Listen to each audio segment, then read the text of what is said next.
Welcome to Manage to Engage, the podcast from clearandopen.com. Dedicated to the evolution of you, because businesses grow when people do. Serving leaders, managers, and people who will be, helping you reach excellence in your work and achieve your personal goals at the same time. Sign up for the free course at clearandopen.com. Technology moves so quickly that it's literally not reality anymore. That reality is gone. I see being part of the professional workplace today includes the skill of being able to learn new technology mostly on your own and really fast. Hi, it's Joseph, and thanks for tuning in to Manage to Engage, the podcast from clearandopen.com. Life isn't about comfort. It's easy to be tricked into thinking that with all the ways we humans have designed a world catering to comfort. But if you pay close attention, you'll see life doesn't seem to agree. Because life again and again comes back to bite us in the butt when we attempt to pursue lives that are all about happiness and comfort. On the other side of the coin, life almost always rewards us for choosing desirable difficulty. It may not be what we want, but it always ends up being what we need. I offer weekly member webcasts, online courses, and mentorship at clearandopen.com because it's my truth that, with the right tools, anyone can eliminate the people, money, and time problems holding them back in business. And I share parts of these webcasts and courses on this show because I want to help you too. If you're enjoying the show and learning from it, I'd love your feedback. If you're listening to the show on an Apple device, all you have to do is open the podcast app, view the full description of this episode, and click the link to leave a rating and review for the show. Thanks so much for listening. Let's start the show.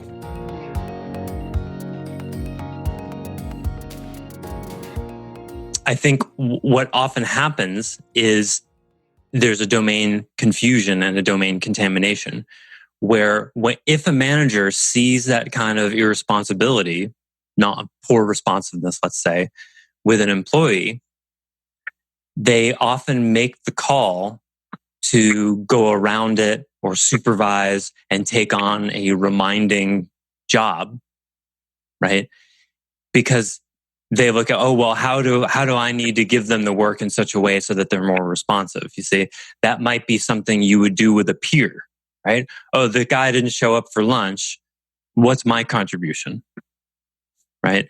But actually in the domain of the person reporting to you, the agreement ought to be, as I suggested, is you're going to show them their blind spots. You see, that becomes a choice moment, just like Willie was saying before, comfort or courage. For most people, comfort is supervision. Okay, this employee dropped the ball. Well, how do I remind them? And I'll just need to follow up more and give them the work in a way that's easier for them. That's working around the discomfort of the accountability conversation that would say, so I gave you this task a week ago. The deadline was Friday. It's Tuesday. What happened? Now, that's not just uncomfortable for the employee. That's uncomfortable for the manager too. How do I know? Because everybody avoids that conversation. Because it's actually, in one way, it's emotionally easier to supervise and remind and be like, oh, well, sometimes people just need friendly reminders, right? That's emotionally easier, even though on another level, it's way harder. It's a waste of your time. It's a waste of your resources. You're not actually giving them what they need, which is development and mentoring, which is also what surveys say people want. But you're giving them the instant gratification of not having to feel like they're in trouble. Does anybody enjoy the feeling of being in trouble, right? Mr. Johnson, I need to speak with you in my office, right? Oh no, you just got sent to the principals, right? That's dread. I call that dread. Dread is one of the most uncomfortable feelings there is because it's not that the pain is happening right now. It's that something's going to happen. It's going to be painful and it's out of your control and you don't know what it is yet. So that way the imagination can work. I hate to use the image, but it's true. But in torture, and things military people do, in torture, they use this.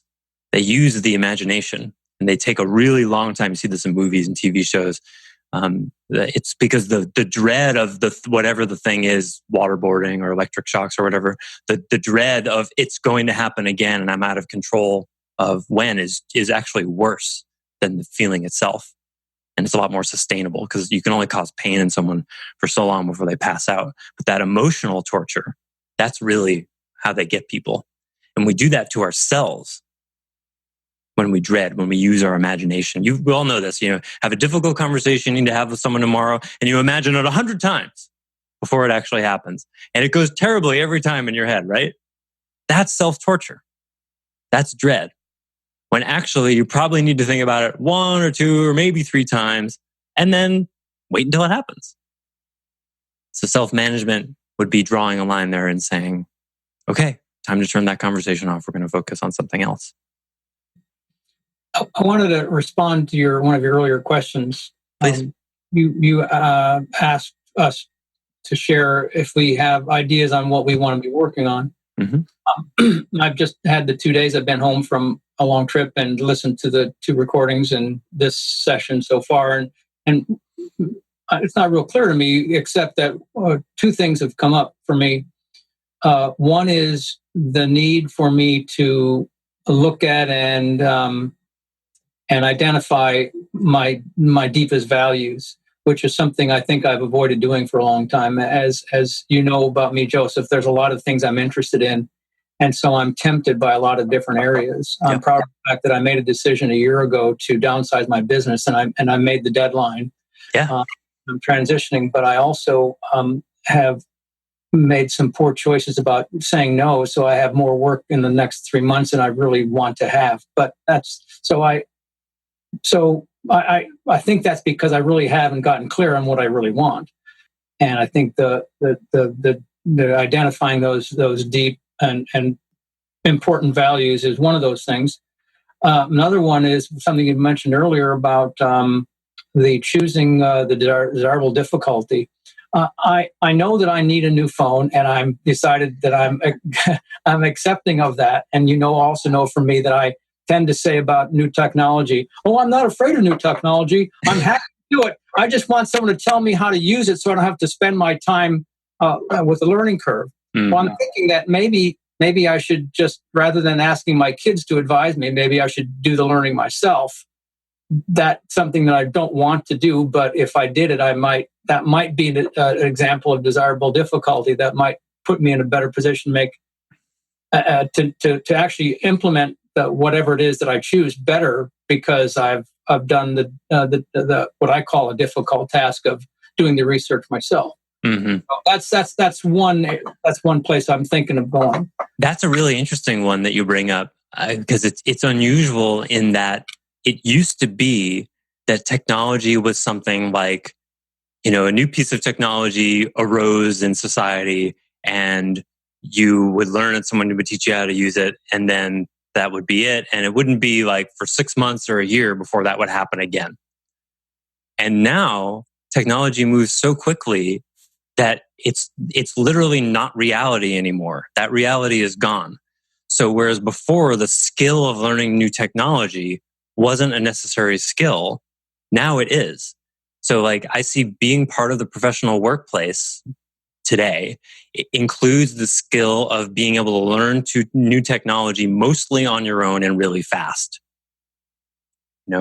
It's like, when I remember when I took my first E-Myth job 16 years ago, it was like, okay, we use Microsoft Office and this Access database that someone made.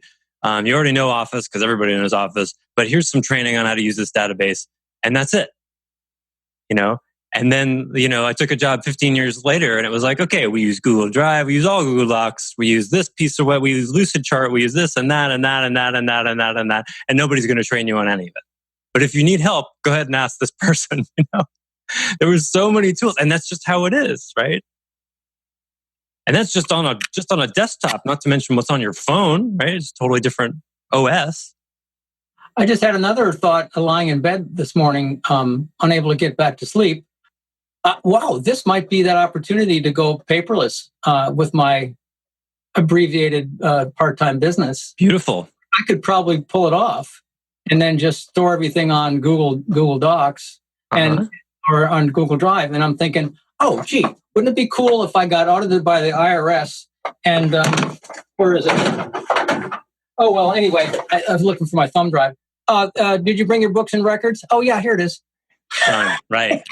Yeah. And no, you just uncovered something really beautiful there. And that is, okay, so you're starting to frame it as a desirable difficulty. Like, maybe this would be good for me. And then you insert, hey, as a side result, if I could make peace with technology, I could go completely paperless and be really well organized. And that's like, if someone wants to go paperless, there's a certain level of comfort with technology you have to have. On a really sort of existential level, your brain has to trust that all that digitized information is safe. And that's the most upstream resistance that most people have to getting rid of all their paper, because they can't see it. Where is it? What if I need it? Their mind doesn't trust the technology. When actually the technology, especially if it's co-located somewhere and backed up, is actually way safer than the paper. Yeah. Therefore, the fear of going paperless is not in reality. It doesn't make sense. I had a lot of shit accumulated over 40 years of business to move out of my office and shop. I imagine. Which was probably about 50 boxes of paper. Yeah. And rather than throw it out, I moved it to a storage locker. I'm telling myself that, okay, I saved it. Why? Because there's some nostalgia with it. Well, I'm going to have to deal with it eventually, because eventually I'm going to be dead and it's not going to matter to anybody anyway. So, are you paying rent on that storage locker? I am, and I'm aiming to get it a lot smaller. And how much is the rent? Well, the rent is $180 a month, but it's not just paper. It's okay. I mean, I have tools and equipment that I don't have. I have a small home and a very small garage. So, but you could maybe downsize that storage locker and save $30 a month or something. Oh, I'm hoping I can downsize it to save about 40% of it. There you go. So see, this is the thing about desirable difficulty. If you look, there's always a reward in it. You may have to think a little bit about it. Okay, this is difficult, going paperless. Well, what do I stand to gain? Because if you don't stand to gain anything, then it's probably just difficulty, right? There's no desirable in it. But that's the thing to really ponder. And then in a broader sense, it's a way life teaches us stuff. Because if we're contracted from desirable difficulty, we're contracted from life. We're contracted from the ways in which life is trying to teach us lessons. Because life's not about comfort. That's not only just my opinion, that's an observation. If you think life is about comfort and the number one value is happiness and comfort, well, I wish you well, but it's my opinion you're not living in reality. And if you ever want to have a debate about it, I would love to do it. We'll make a webinar out of it. You can make your case that life is about being happy and comfortable. And I will point to the fact that BLTs don't grow on trees and every animal on the planet spends basically all of its time trying to not be killed to get enough to eat and to reproduce. That doesn't look comfortable. So I always return to reality. So the assignment this week is going to be about desirable difficulties. I didn't know today I was going to be talking about desirable difficulties, so I can't speak to it very articulately right now, but it'll be up by the end of the day on courses.clearandopen.com. But it will be about finding a desirable difficulty that you've been avoiding and leaning into it in your own healthy self-interest, just like Peter was talking about. What's the reward you stand to gain? Be clear about that and then turn toward it. And of course, be a good self-manager. There's such a thing as too much difficulty, the same way there is such a thing as too little. Just like in management, people need to be challenged but not overwhelmed, but they need to not be caretaken either. It's about finding that sweet spot right in the middle, where that which does not kill you makes you stronger.